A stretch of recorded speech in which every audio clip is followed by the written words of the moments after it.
ابن تیمیه چون در برابر شیعه قرار گرفته، بینندگان عزیز یادتان باشه عمریه در برابر شیعه وقتی که قرار میگیرن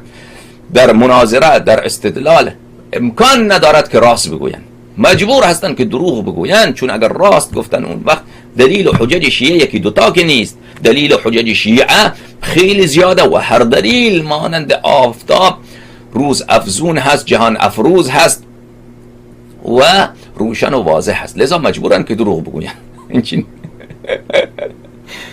و همچنین جماعت نابکار دجالیه این چنین هستن، وقتی که در برابر شیعیان قرار میگیرن این جماعت دجالیه مجبورن که دروغ بگویند، مجبورن که بله تمام علما قائل به ولایت فقیه بودند، بله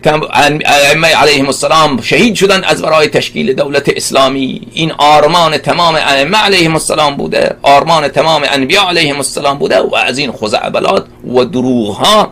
که آقای خمینی اینها را از اخوان المسلمین یک مقدارش را یاد گرفته، یک مقدار دیگه هم خود این جماعت از پیش خودشان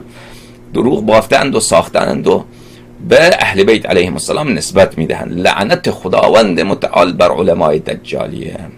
و خداوند متعال شیعیان را، مؤمنین را از شر دجالیه حفظ بکند، چون این جماعت خطرش خیلی بیشتر از وهابیت، خطرش خیلی بیشتر از داعش. چرا؟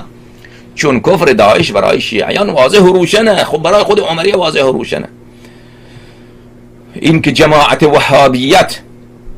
این جماعت وهابیت جماعت گمراهی هستند یا ثابت کردن کفر و ابوبکر و عمر، این کار سهل و آسانی هست و این بیشتر شیعیان میدانند. اما جماعت دجالیه جماعتی هستند که ابن تیمیه به صورت شیعه، به صورت روحانی شیعه، عالم شیعه، آیت الله شیعه آمده تمام حوزه های شیعه را به دست گرفته، تمام منابر شیعه را به دست گرفته. لذا من میگویم که خطر خمینی و خطر خامنه‌ای و خطر این جماعت کافر فاسق ملعون به تبهکار گناهکار منحرف از خطر وهابیت و داعش خیلی بیشتره، و اصلا داعش ساخته دست خامنه‌ای و قاسم سلیمانی و اطلاعات ایران هست. این را بدانید بینندگان.